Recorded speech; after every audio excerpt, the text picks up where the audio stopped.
우리에게 주시는 하나님의 말씀은 요한계시록 17장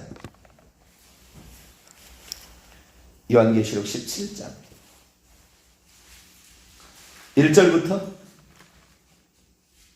요한계시 17장 1절부터 18절까지 바벨론, 큰 음료에 해당하는 바벨론이 누군가? 바벨론 언제 멸망한가? 짐승과 어떤 관련이 있는가? 자, 1절부터 18절까지 말씀을 한 절씩 교독합니다. 또 일곱 대접을 가진 일곱 천사 중 하나가 와서 내게 말하 이르되 이리로 올라오라. 많은 물 위에 앉은 큰 음녀가 받을 심판을 내게 보이리라. 땅의 임금들도 그녀와 더불어 음행하였고 땅에 사는 자들도 그녀의 음행으로 포도주에 취하였다고. 그 성령으로 나를 데리고 광야로 가니라. 내가 보니 여자가 붉은 빛 짐승을 탔는데 그 짐승의 몸에 하나님을 모독하는 이름들이 가득하고 일곱 머리와 열 뿔이 있으며 그 여자는 자줏빛과 붉은 빛 옷을 입고 금과 보석과 진주로 꾸미고 손에 금잔을 가졌는데 가증한 물건과 그녀의 음행에 더러운 것들이 가득하여 그녀의 이마에 이름이 기록되어 있으니 비밀이라 큰 바벨론이라 땅의 음녀들과 가증한 것들의 음이라 하였더라. 또 내가 보니 이 여자가 성도들의 피와 예수의 증인들의 피에 취한 자라. 내가 그 여자를 보고 놀랍게 여기고 크게 놀랍게 여기니 천사가 이르되 왜 놀랍게 여기느냐? 내가 여자와 그녀가 탄 일곱 머리와 그는 짐승이네. 그가 탄 그녀가 맞네. 그녀가 탄 일곱 머리와 열 뿔 가진 짐승의 비밀을 내게 이르리라. 내가 본 짐승은 전에 있었다가 지금은 없으나 장차 무저갱으로부터 올라와 멸망으로 들어갈 자니 땅에 사는 자들로 창세에 이를 그 이름이 생명책에 기록되지 못한 자들이 이전에 있었다가 지금은 없으나 장차 나올 짐승을 보고 놀랍게 여기더라. 지혜 있는 뜻은 여기 있으니 곧 그 일곱 머리는 여자가 앉은 일곱 산이요 또 일곱 왕이라. 다섯은 망하였고 하나는 있고 다른 하나는 아직도 이르지 아니하였으나 이르면 반드시 잠시 동안 머무르리라. 전에 있었다가 지금 없어진 짐승은 여덟째 왕이 일곱 중에 속한 자라. 그가 멸망으로 들어가리라. 내가 보던 열 뿔은 열 왕이니 아직 나라를 얻지 못하였으나 다만 짐승과 더불어 임금처럼 한동안 권세를 받으리라. 그들이 한 뜻을 가지고 자기의 능력과 권세를 짐승에게 주더라. 그들이 어린 양과 더불어 싸우려니와 어린 양은 만주의 주시오 만왕의 왕이시므로 그들을 이기실 터이요 또 그와 함께 있는 자들 곧 부르심을 받고 택하심을 받은 진실한 자들도 이기리로다. 또 천사가 내게 말하다 내게 본 바 음녀가 앉은 물은 백성과 무리와 열국과 방언들이니라. 내가 본 바 이 열불과 짐승은 음녀를 미워하여 망하게 하고 벌거벗게 하고 그녀의 살을 먹고 불로 아주 사르리라. 이는 하나님이 자기의 뜻대로 할 마음을 그들에게 주사 한 뜻을 이루게 하시고 그들의 나라를 그 짐승에게 주게 하시되 하나님의 말씀이 응하기까지 하심이라. 또 내가 본 바 그 여자는 땅의 왕들을 다스리는 큰 성이라 하더라. 아멘. 기도하겠습니다. 거룩하신 하나님, 오늘도 이 아침에 저희들을 깨워주시고 기도하는 자로서 서게 하신 감사합니다. 용과 여자가 싸우고 있습니다. 하나님, 이 전쟁에 이기려면 하나님 우리가 말씀으로 무장하고 예수님을 주 하나님이라고 그렇게 선포하며 고백하며 날마다 회개해낼 줄로 믿습니다. 주의 말씀을 따라 오늘도 순복하여 하나님의 뜻이 이 땅에 이루어지게 하는 오늘이 되게 해 주옵소서. 우리 주 예수 그리스도의 이름으로 기도하옵나이다. 아멘. 할렐루야. 네. 바벨론의 멸망, 음녀의 멸망.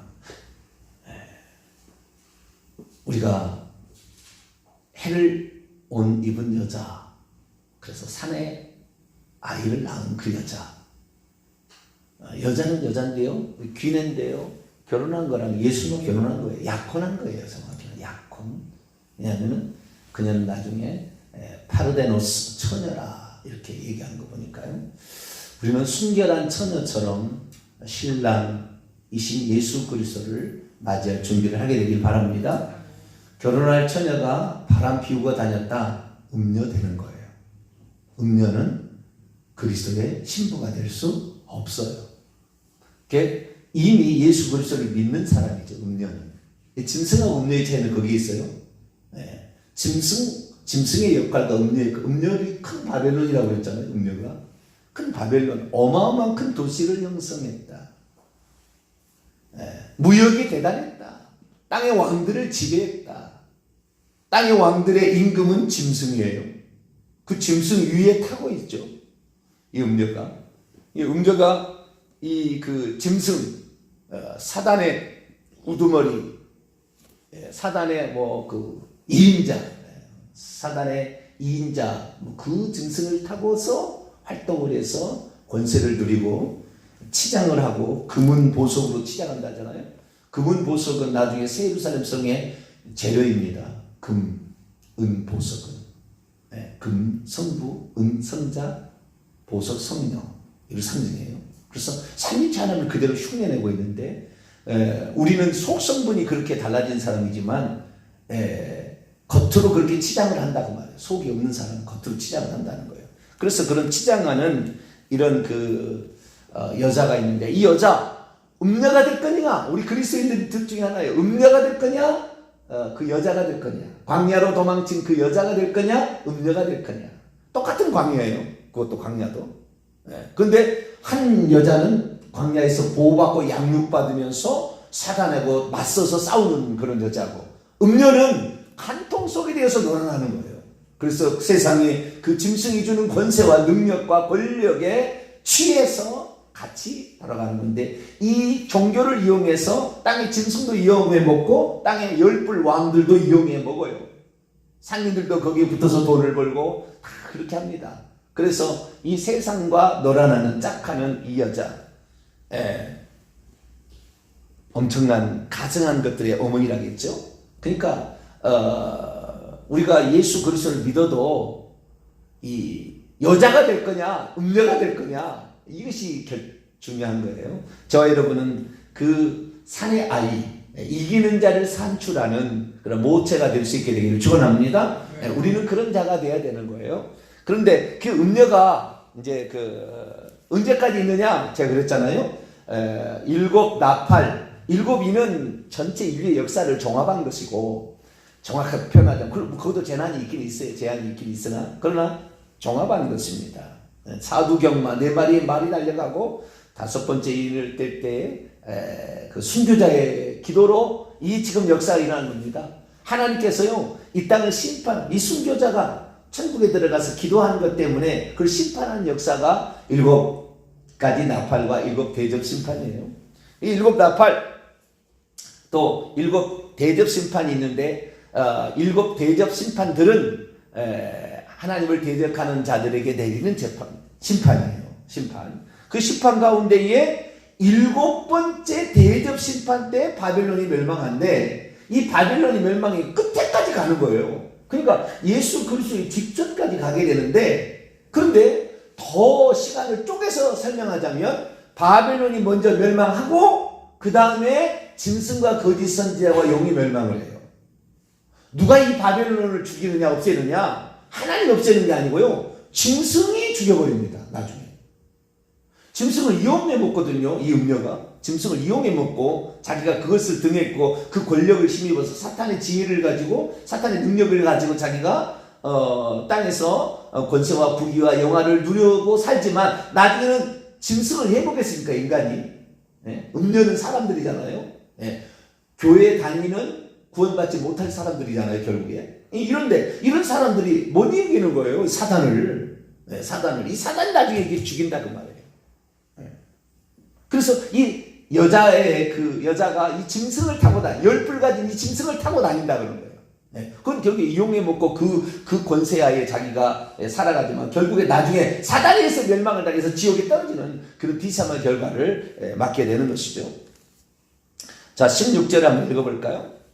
15절과 16절 한번 읽어보겠습니다. 요한계시록 17장 15, 16절 시작. 또 천사가 내게 말하되, 내가 본 바 음녀가 앉은 물은 백성과 무리와 열국과 방언들이니라. 내가 본 바 이 열불과 짐승은 음녀를 미워하여 망하게 하고 벌거벗게 하고 그녀의 살을 먹고 불로 아주 사르리라.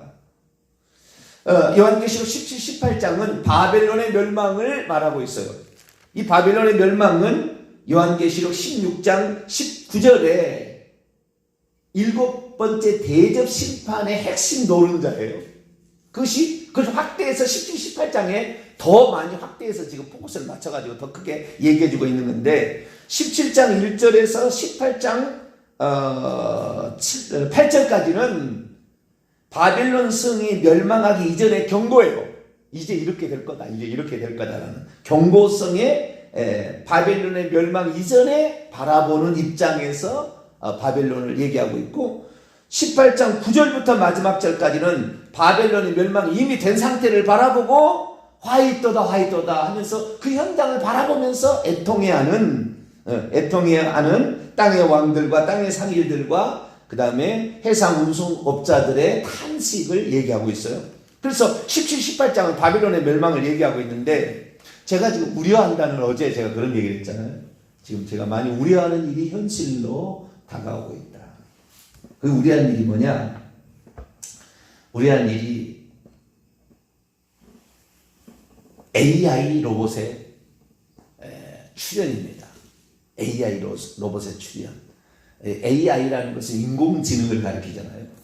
인공지능 로봇인데 휴머노이드, 인간과 똑같이 피부를 그렇게 완전히 그렇게 만들어서 인간과 똑같은 형태로 62가지의 표정을 지을 수가 있고 사람의 눈을 보면서 그 사람에 맞춰서 얘기할 수 있는 이러한 그 인공지능의 출현인데요.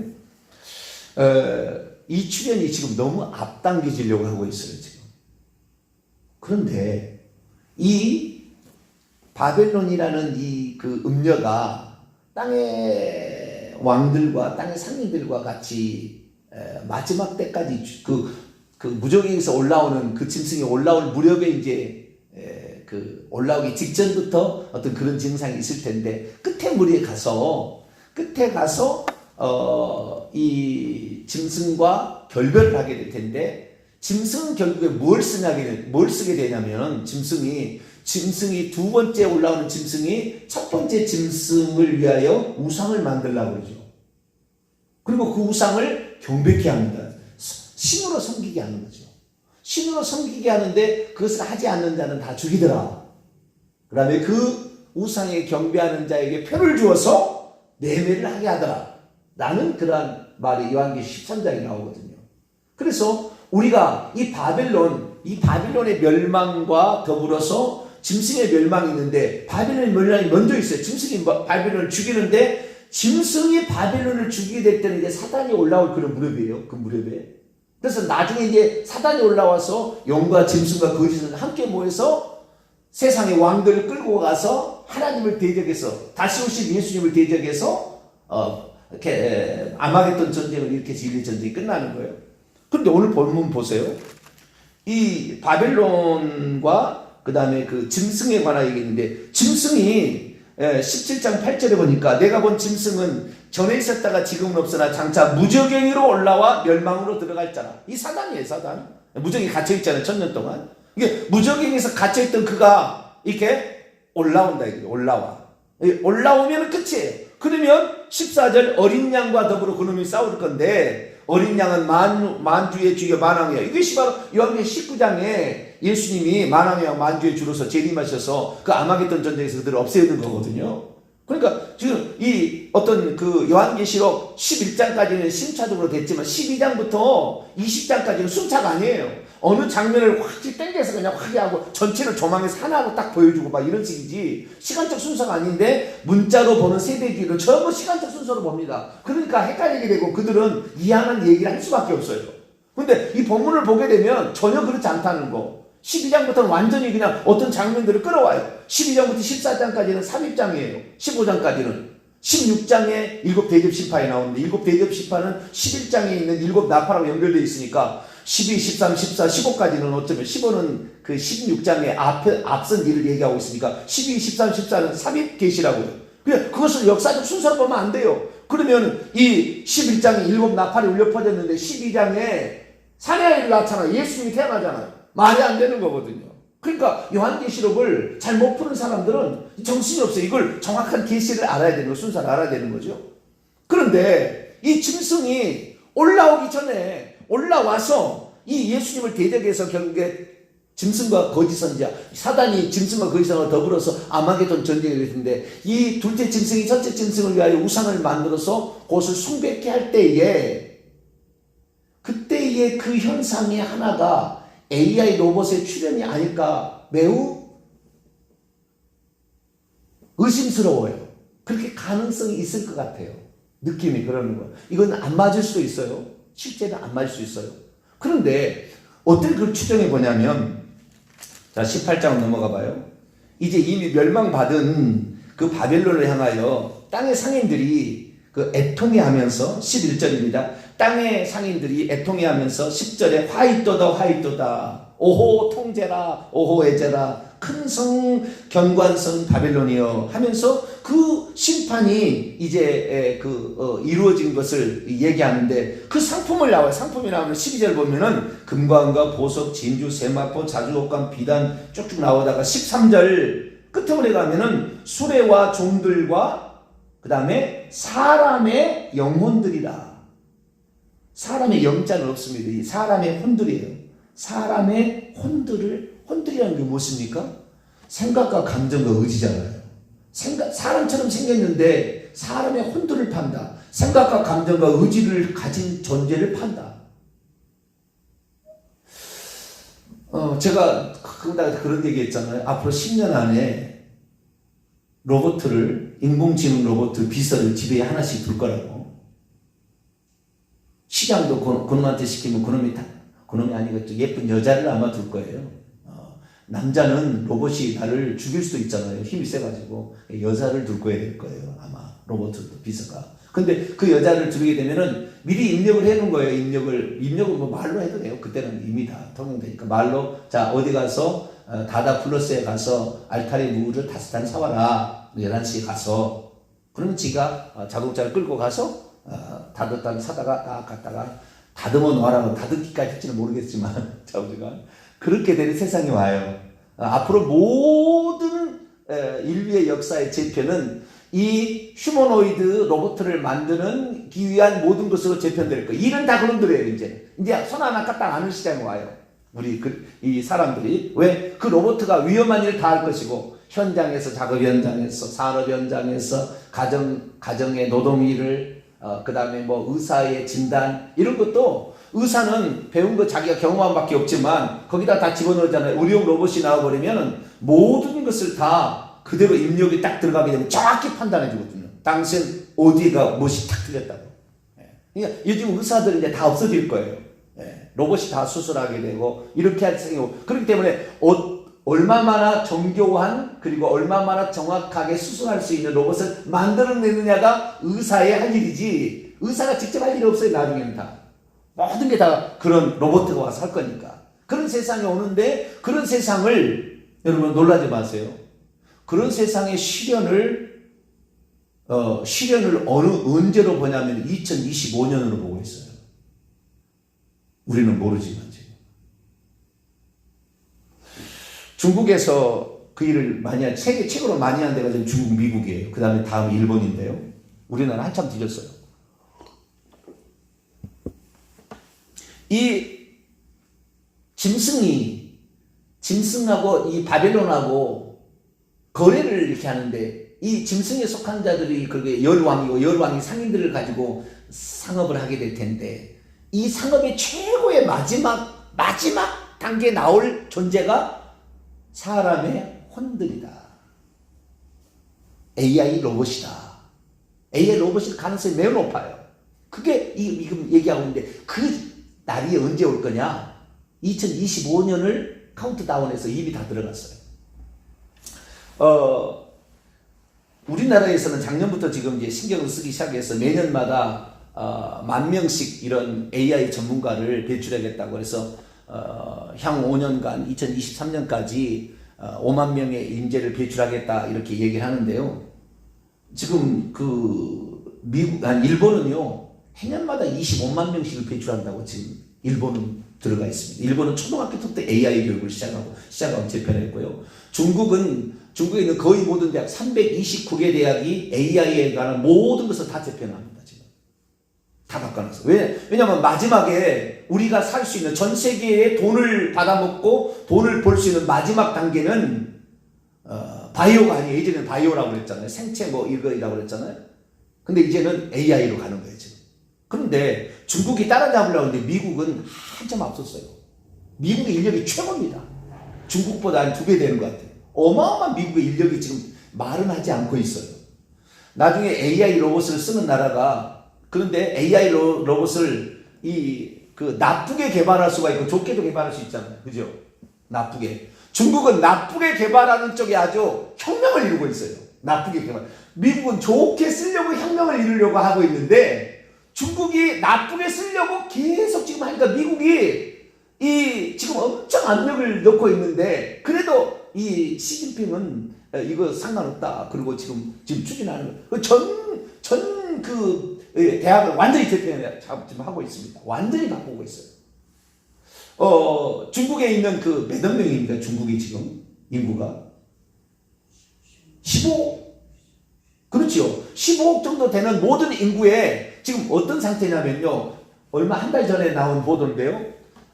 이제 중국에서 지금 어느 정도까지 기술이 개발됐냐면 CCTV 카메라로 탁 찍잖아요. 지금 다 찍는데 모든 15억 명의 얼굴을 다 이미 인식을 한 것 같아요. 그래가지고 잃어버린 사람을 찾아내는 도로에 지나가는 사람을 찍어가지고 이 사람이 3살 때 잃어버렸는데 청년이 되어서 어떻게 얼굴이 발전하는 것을 예상을 해가지고 그 청년의 얼굴이 있는지를 CCTV 같은 것으로 지금 찍어서 그 사람이 잃어버린 고아다라고 찾아내서 찾아주는 사회가 있어요, 지금. 다 얼굴 안면 인식을 통하여 모든 사람들 다 정보를 다 알아내가지고 그 사람 얼마나 많은 인원이 지금 동원인지 몰라요. 중국은 마음대로 하는 거니까. 그래가지고 지금 찾아내고 있고요. AI 로봇 앵커가 나와서 뉴스를 전하고 있고요. 그런데 중국이 전 세계를 앞설 수 있는, 미국을 앞설 수 있는 가장 확실한 방법은 AI에 앞서는 거다 해서 모든 것을 거기에 투자하라고 2018년에 얘기를 했어요. 그래서 지금 그게 돌아가고 있어요. 그래서 이 휴머노이드 로봇, 우리가 소피아 여러분 보셨나요 혹시? 소피아 못 보셨죠? 소피아를 검색해 보세요. 휴머노이드 로봇 소피아. 홍콩에 본사를 둔 헨슨 로보틱스라는 회사에서 제작한 AI 로봇의 어쩌면은 샘플이자 전형이죠. 인간의 피부와 유사한 질감의 플러버라는 소재와 인공지능의 알고리즘을 합쳐가지고 사람을 만들어냈는데 2017년 10월에 사우디아라비아에서는 사람이라고 시민권을 부여했습니다. 사람보다 더 똑똑해요. 작년에 2018년 1월달에 오셔서 박영선 국회의원이 대화를 했거든요. 우리나라에 와가지고. 미국 MBC 방송의 인기 토크쇼 투나잇쇼에 이 친구가 출연했는데요. 사회자하고 가위바위보로 이겼어요. 그랬더니 이렇게 얘기합니다. 앞으로 인간을 지배할 생각인데 이게 그 시작이 될 것 같아요. 그러니까 사회자가 당황을 했어요. 그러자 농담이에요.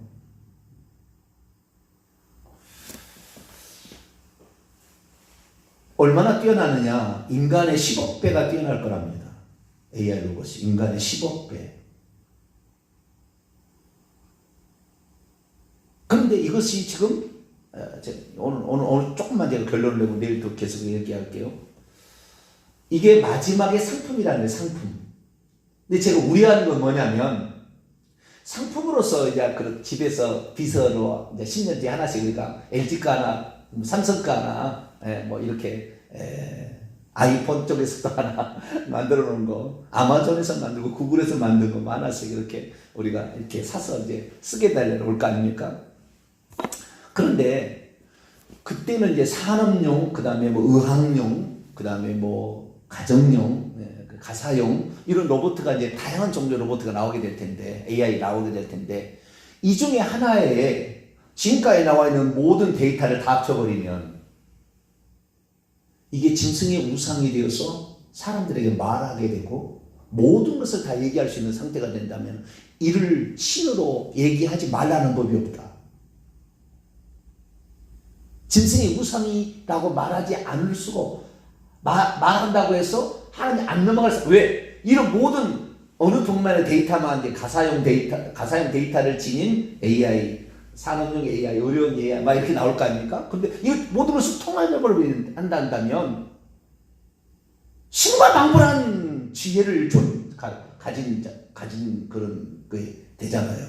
그래서 지혜가 여기 있으니 마지막에 이 짐승의 우상을 보라.